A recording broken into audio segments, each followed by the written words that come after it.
जब कूड़ा की गाड़ी आती है या एमसीडी के जो डब्बे होते हैं, दो सेक्शन होते हैं, ग्रीन और ब्लू। ग्रीन में गीला कूड़ा आप डालें और ब्लू में आप सूखा कूड़ा डालें।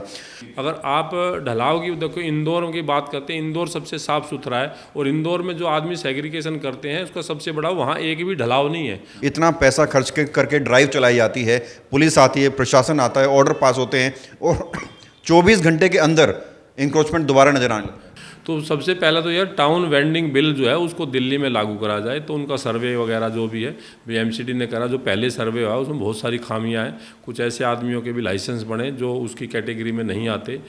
सर, आपकी वार्ड का एक बहुत बड़ा हिस्सा महावनी क्लेम में भी आता है, जहाँ पर बिल्डर सिस्टम भी एक्टिव है। वहाँ पर 6-6 मंजिल की बिल्डिंगें बन रही हैं, वो भी आपके संज्ञान में होगा? देखिए, ये आपने पूरी दिल्ली के लिए ये बहुत बड़ा मुद्दा है और 2014 के बाद में जो भी कंस्ट्रक्शन है वो इलीगल है और उसमें अगर कोई एक ईंट लगा रहा है वो भी इलीगल है। उसकी वार्ड में मंगलापुरी गांव में कई एमसीडी के पार्कों में गाय भैंस बंधी हुई है, ये आपके संज्ञान में है? देखिए, एमसीडी के अगर पार्क है ना, आपने एमसीडी के पार्क में किसी में नहीं मिलेगी आपको। एमसीडी में जब भी शिकायत मिलती है तो कर देते हैं। जो पार्क जो खाली जगह पड़ी है वो शायद आपको नहीं पता, वो अभी भी मंगलापुरी गांव में, क्योंकि ये वहाँ से उठ के एयरपोर्ट से उठ के यहाँ आया था, तो ये कुछ डीडीए के प्लॉट अभी डिस्प्यूट चल रहा है, उनका कोर्ट में भी केस चल रहा है। नमस्कार, मैं हूं प्रवीण और आप देख रहे हैं अपना सबसे विश्वसनीय चैनल इंडिया टाइम 24 न्यूज़ का खास कार्यक्रम बोलिए नेताजी। पूरी दिल्ली में अवैध अतिक्रमण पर सरकार का पीला पंजा चल रहा है। इसके साथ ही नई नई योजनाओं के साथ, नई नई नीतियों के साथ विकास के नए नए आयाम स्थापित हो रहे हैं। ऐसे में जो पार्षद हैं वो कैसे अपनी वार्ड की तस्वीर बदलने का प्रयास कर रहे हैं, ये लगातार हम जानने की कोशिश करते हैं। और इसी कड़ी में हमारे साथ आज द्वारका विधानसभा के मंगलापुरी वार्ड के निगम पार्षद नरेंद्र गिरसा मौजूद हैं।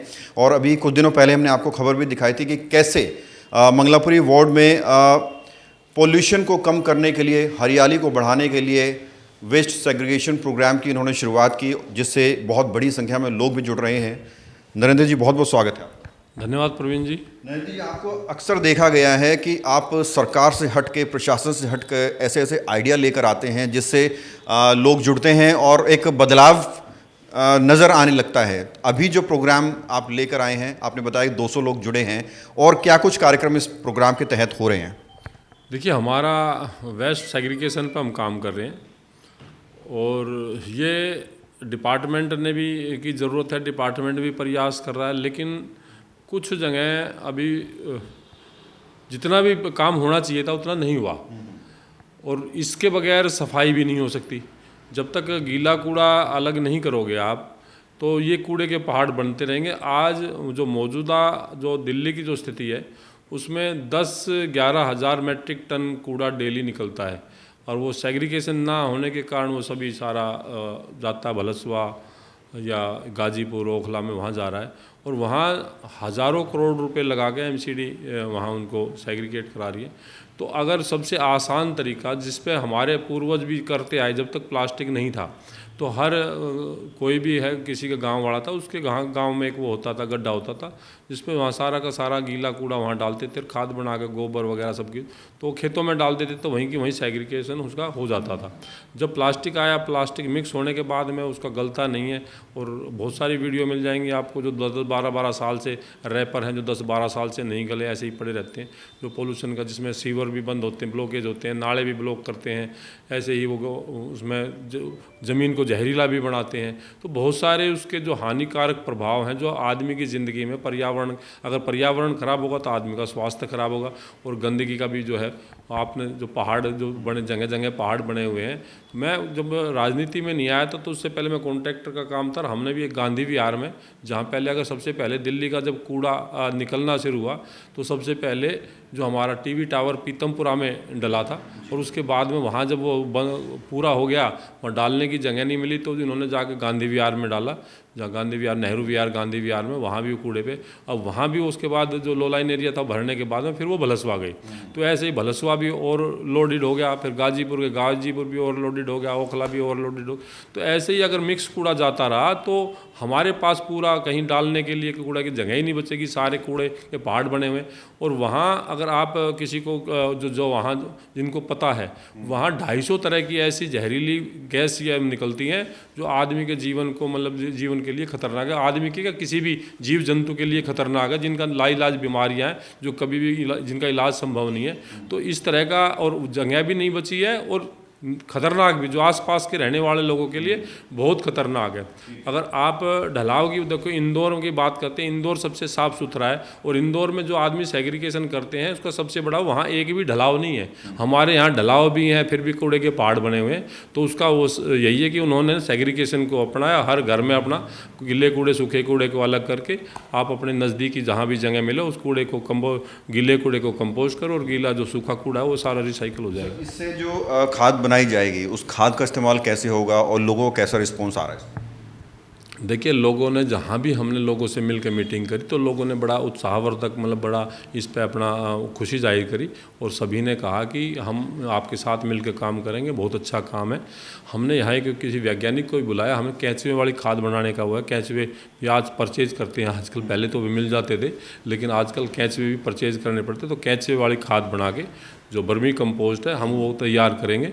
और पहला वो ये होगा कि जो भी अपने घर में गमले लगा रहा है, या बहुत सारे लोग तो आज ग्रीनरी की तरफ बढ़ रहे हैं, कुछ लोग तो अपने छतों पर जाकर फ्रूट के पेड़ भी लगा रखे हैं, नहीं तो पालक वगैरह, तो जो भी लेना चाहे सभी के लिए, वार्ड के लिए फ्री होगा।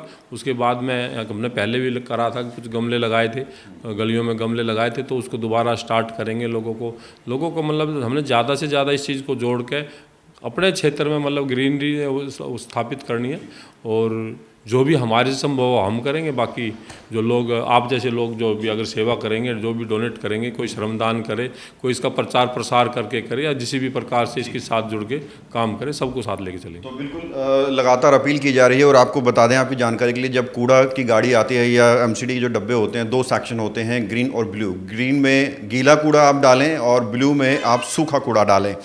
ये तो हो गई एक मुहिम की बात जो आप चला रहे हैं। दिल्ली की तस्वीर बदलने के लिए लगातार इंक्रोचमेंट पर भी कार्रवाई हो रही है, लेकिन गिरसा जी, लोगों को ये लग रहा है कि ये कहीं ना कहीं वेस्ट हो रहा, पैसा वेस्ट की बात है।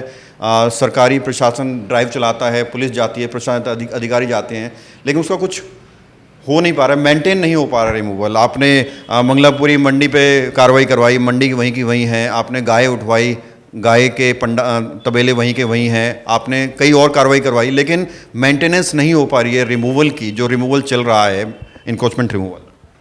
देखिए, इस पे काफ़ी कार्रवाई हुई, और आप बिल्कुल कह रहे हो कि उसके बाद जितने जो परिणाम निकलने थे वो परिणाम नहीं निकले।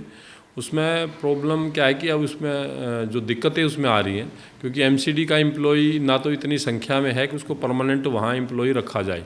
और हमारी भी वो ये अभी जैसे अभी पिछले हफ्ते ही मीटिंग हुई थी हमारी, जिसमें माननीय हमारी सांसद महोदय भी थी, मेयर में साहब भी थे, कमिश्नर भी था, और सारे के सारे अधिकारी थे।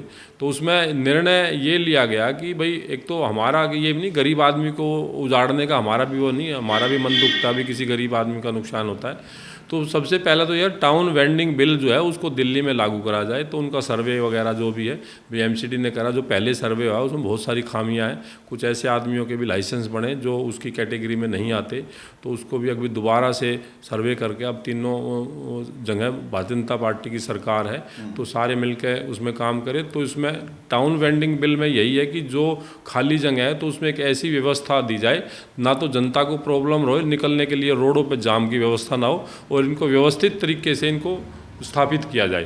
तो ये जो दोबारा लग जाता है, इसका जिम्मेदार कौन है? क्या पुलिस जिम्मेदार है या एमसीडी जिम्मेदार है? क्या लगता है आपको? इतना पैसा खर्च करके ड्राइव चलाई जाती है, पुलिस आती है, प्रशासन आता है, ऑर्डर पास होते हैं, और 24 घंटे के अंदर इंक्रोचमेंट दोबारा नजर आने लगता है। देखिए, मैं वही बता रहा हूँ, तो वहाँ भी हमने करे कि इनको व्यवस्थित तरीके से करें, और जब तक ना हो, अगर जिसका वो भी है तो कहीं भी देखो, जो नियम है वो तो ये कि आधा घंटे से ज़्यादा आप एक जगह से परमानेंट नहीं रख सकते। तो उसी के खिलाफ जो ड्राइव चलाया जाता है, और एमसीडी के पास इतने साधन है नहीं कि वहाँ 24 घंटे की अगर वो ड्यूटी दे पाए। अलग अलग हमने कार्रवाई करी, कभी अभी ये भी कराया कि जो कुछ कर्मचारियों की ड्यूटी आप 2 से और 10 बजे तक लगाओ, क्योंकि 5 बजे के बाद में तो और बहुत सारी रेडियाँ लग जाती हैं, तो उस पर भी ड्राइव चलाने की बात है। और जो पुलिस को परमानेंट एक जिम्मेवारी दी जाए, पुलिस को उसमें भी बात चल रही है कि कमिश्नर के माध्यम से हमारे जो एमसीडी का कमिश्नर है, मेयर के माध्यम से सीएम से को भी लेके और एलजी के माध्यम से कमिश्नर जो दिल्ली पुलिस कमिश्नर के से मिलके जो भी एरिया का एसएचओ है और बीट वाला है उनको ये जिम्मेवारी दी जाए कि इस एरिया को पैसेज खाली होने के बाद में इसको दोबारा से इस पर काबिज ना हो जाए। तो कुछ जिम्मेवार देनी पड़ेगी, आप जिम्मेवारी आपको ठहरानी पड़ेगी कुछ लोगों को। तो जो भी अगर कहीं का कानून व्यवस्था का जो रखवाले हैं तो उनको कानून जो है वो कि देखना पड़ेगा। अगर कोई भी कानून का इस तरह का उल्लंघन करेगा तो उस पर कार्रवाई जो करने के लिए इस प्रकार की व्यवस्था चल रही है। आपकी वार्ड में मंगलापुरी गांव में कई एमसीडी के पार्कों में गाय भैंस बंधी हुई है, ये आपके संज्ञान में है? देखिए एमसीडी के अगर पार्क है ना, आपने एमसीडी के पार्क में केसी में नहीं मिलेगी आपको। एमसीडी में जब भी शिकायत मिलती है तो कर देते हैं। जो पार्क जो खाली जगह पड़ी है वो शायद आपको नहीं पता, वो अभी भी मंगलापुरी गांव में, क्योंकि ये वहाँ से उठ के एयरपोर्ट से उठ के यहाँ आया था। तो ये कुछ डीडीए के प्लॉट अभी डिस्प्यूट चल रहा है, उनका कोर्ट में भी केस चल रहा है, क्योंकि ये कह रहे हैं कि हमारे बहुत सारे जो प्लॉट जो थे वो हमें कम मिले, हमें ज़्यादा मिलने चाहिए थे। तो ये कोर्ट में केस पेंडिंग है और वो ज़मीन डीडीए के खाली जगह है, वो पार्क की जगह नहीं है, पार्कों में नहीं बन रहे। वो जो खाली से कम की तो है ना, वो तो ऑटोमेटिकली एमसीडी में आ गई थी, क्योंकि वो पार्क ही नहीं है। वो आप उनको पार्क समझ रहे हो, पार्क नहीं है। हमारे पार्क में भैंस नहीं, गाय भैंस नहीं बन रही, वो डीडीए की खाली जगह में बन रही है। वो खाली डीडीए ने जगह ली है, उनका भी वो चल रहा है, कोर्ट में केस चल रहा है। गांव वाले कह रहे हैं कि हमारे प्लॉट है, डीडीए की अपने वो होंगे। तो उस विषय में हमें जानकारी ज़्यादा नहीं है कि वो प्लॉट, लेकिन वो ज़मीन डीडीए की है, वो पार्क की जगह नहीं है, वो खाली जगह है। अगर आप देखोगे जो जितने भी लोहार हैं उनके जो पीछे जो ग्रीन बेल्ट है वो डीडीए की जगह है। अब वो उसको डीडीए के प्लॉट निकाटे वो मंगलापुरी गांव वालों को दे, वो आगे भविष्य में पता चलेगा, क्योंकि कोर्ट का भी ऑर्डर है। तो बहुत सारे लोग कोर्ट में गए हुए हैं उस ज़मीन के लिए कि ये ज़मीन हमारे प्लॉट है। बाकी वो वे पार्क की जगह नहीं है। अगर भविष्य में भी उनमें पार्क नहीं बनेगा, उसमें कोई ना कोई डीडीए की योजना आएगी। सर आपकी वार्ड का एक बहुत बड़ा हिस्सा महावनी क्लेम में भी आता है, जहाँ पर बिल्डर सिस्टम भी एक्टिव है, वहाँ पर 6-6 मंजिल की बिल्डिंगें बन रही हैं, वो भी आपके संज्ञान में होगी?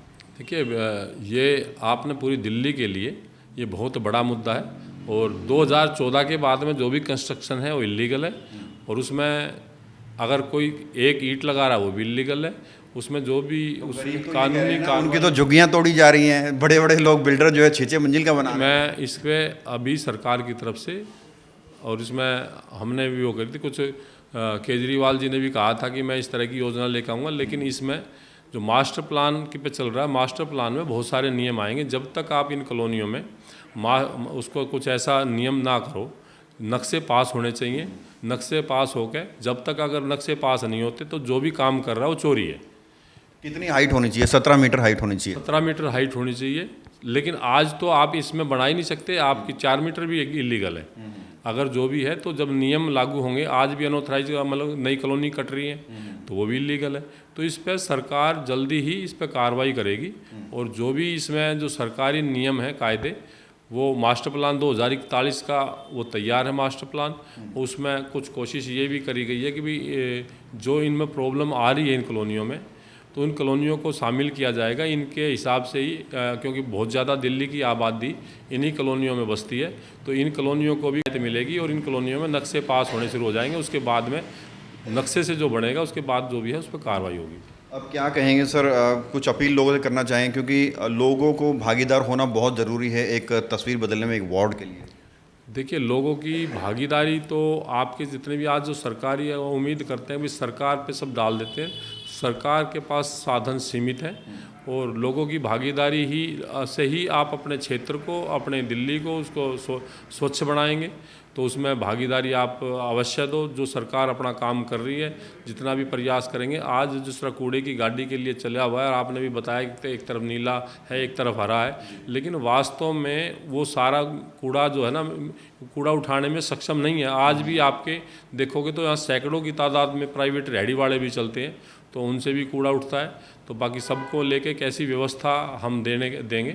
मैंने आपको बता सर्विस, क्योंकि जो सर्विस नहीं मिल पाई, क्योंकि आज अगर कोई सेग्रीगेशन कर भी रहा है तो उसको सर्विस नहीं मिल पाई, तो हम सब मिल के उन रेहड़ी वालों से भी बात करिए, कंपनी से भी बात करिए, सब मिल के जागरूकता अभियान के बाद में सख्त से सख्त कदम उठाएंगे। पहला ये होगा कि एमसीडी के पास अधिकार भी हैं बहुत सारे, ऐसी बात नहीं है।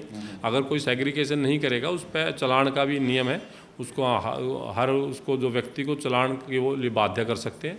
तो जो इस पर काम करेगा, पहले ये है कि लोगों को जागरूक करके सुविधा दे के पहले हम उस पर करें, उसके बाद में अगर कोई इस पर साथ नहीं देगा तो उस पर चलान का भी जो है गवर्नमेंट का जो नियम है, कानून है, उसका भी सहारा लिया जाएगा। ठीक है सर, कोई बड़ा प्रोजेक्ट विधायक फंड से या आपके फंड से जिस पर काम होने वाला है आपकी वार्ड में मंगलापुरी?